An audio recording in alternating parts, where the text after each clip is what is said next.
So what you can see on the screen is the curves corresponding to each breaker. And for example, by selecting one of them, you will see the corresponding element on the one line would turn red. In this case, the blue one was the solid state relay. And what we can do is, in order to show the setting of this relay, we're going to right click on it and click on setting. And in order to make it legible, we're going to do the same thing by right clicking on it and clicking on border. Same thing for the VFD breaker, we're going to turn on the setting. And so for the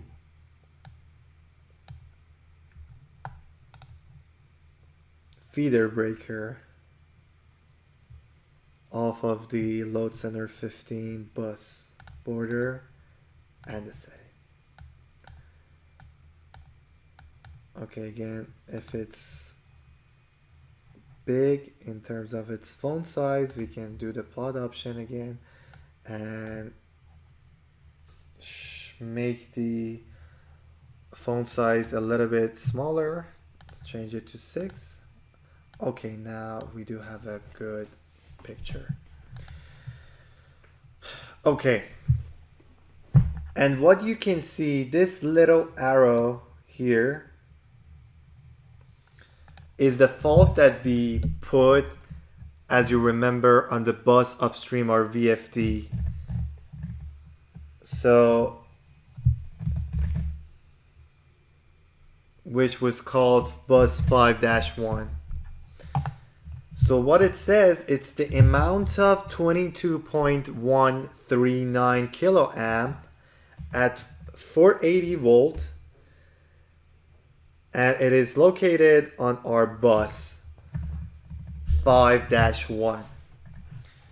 So what you can see on the time current curve will tell us at each moment of the time how much current do we have, and are we exceeding the operating curve of each circuit breaker, so that we're gonna know that in this condition we're gonna have this specific breaker based on its setting tripped. In this specific example, we can see the head of the arrow pointing on the screen, which says 22.139 kiloamp, and as you can see, this fault remains on the line for about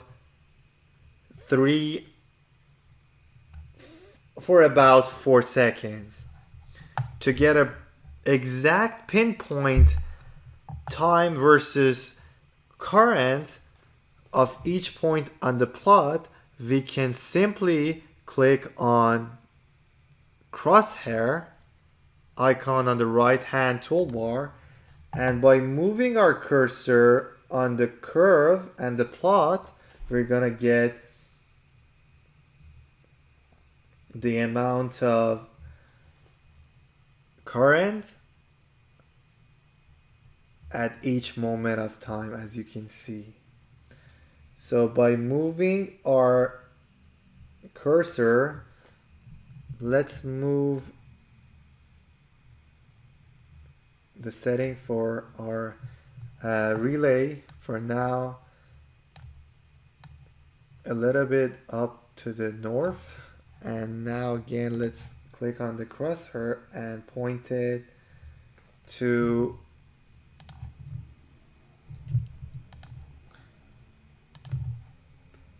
our inserted fault. See, if we put it right, we're gonna get around 22 kiloamp of fault at 3.36 seconds. So we can see that this fault remained on the line for 3.30 seconds of the operating time. And what we have for now on the x-axis is the per unit amount of current. So consider that per unit means that 1 is equal to the whole 22.139 kiloamps. So we have our base unit, this amount of current. So what I pointed is 1.02, so it's a little bit off, but it gives us a good example to understand the per unit here, which is 22,519 amps. Okay, so now that we know that this amount of fault remains on the line for about 3.36 seconds, let's see how would each of the circuit breakers react to this fault. Now let's start moving from left to the right on the x-axis and see what is going to be the first curve that we're going to hit before we hit the inserted fault arrow. If we start moving from the 0.005 per unit amp and moving towards the right, we can see the first curve that we're going to hit is the curve corresponding to our feeder breaker and VFD. Since they both have the same settings, in this case I'm going to talk about it as the feeder breaker for the pump. And moving forward, we can see that this breaker is the one that is going to be tripped before the breaker upstream. And the reason why is obvious, because as you can see, by moving on our x-axis, what we can have fixed is the y-axis, which is the time. So imagine we froze the time at the 3.3 seconds, which is the amount of time that the fault is going to be remained on the line. In this amount of time, our feeder breaker would not tolerate this amount of per unit amp, which is 22,000, almost 22 kiloamps. So this breaker would be the first breaker that trips. Continuing moving to the right, we will see the next breaker. The next protective device that we're going to hit is the second one, and the blue one in this case, which is corresponding to our solid state trip relay. This means that even a solid state trip relay would not tolerate this amount of fault at this moment of, up to this moment of the time. And if the fault still remained on the line and not be cleared with the downstream protective devices, now it's the time of the action for this relay and sending a signal to the upstream high voltage circuit breaker and demands it to trip. And this is a reason why we're still gonna have the upstream high voltage circuit breaker tripped. But let's now fix the amount of per unit fault current, and now let's start moving from bottom to the top, and let's try to see and look at this system as the time passes. Moving up from the lower x-axis, we can see as the time passes, for the both curves, we're gonna have a rectangular on the bottom right corner of each curve. We're gonna have a rectangle which represents the instantaneous fault that each curve can tolerate, or each protective device can tolerate. And we can see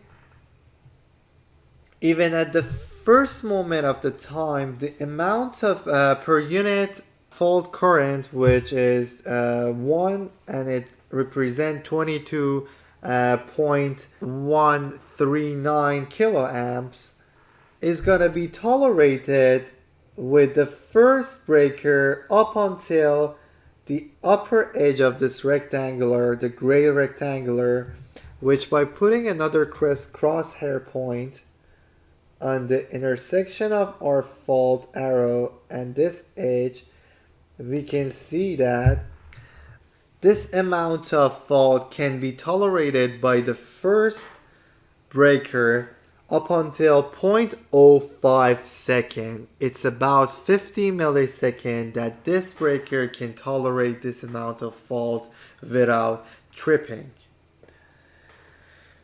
Which obviously this actual amount of fault remained 6 times more than this, and it remained on the system for 3.3 seconds. Continuing moving up, we're gonna hit our blue curve, which again, as you remember, it's our relay operating curve. And by putting another crosshair up on this, on the intersection, we can see that although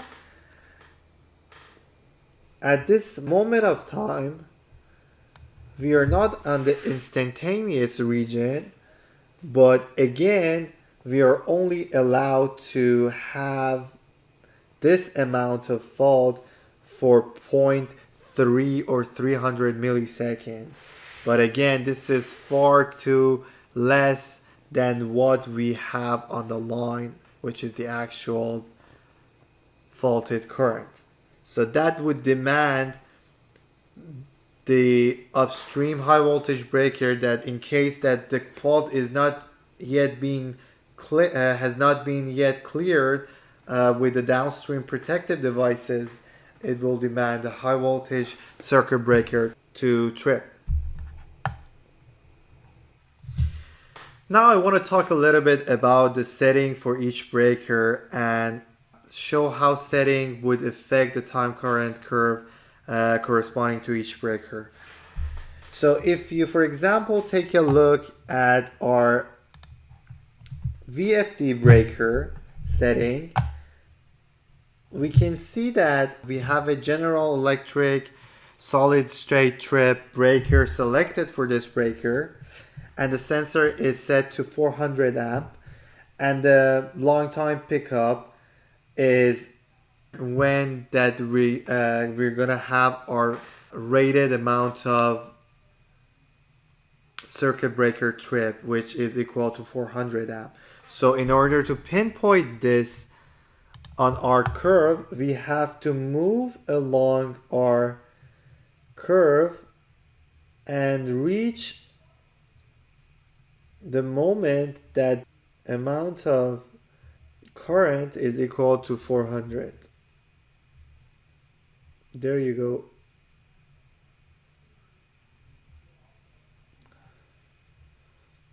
Okay, so around 143 seconds is when we call it long time pickup of this curve. That's when that this curve is settled and is set to its rating. For the short time pickup, and the band is set to minimum for the accuracy, so we want it to be tight enough around the long time pickup. And for the short time pickup, we have 4 times the 400 or 1600, and in order to again pinpoint this on the curve, we have to find at what moment of time we're gonna get 1600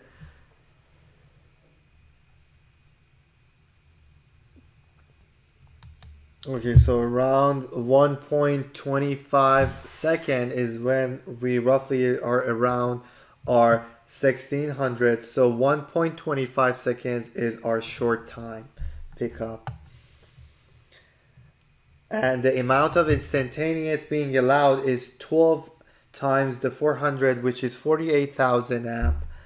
And again, to show you up until when we are allowed to have this amount of faulted current,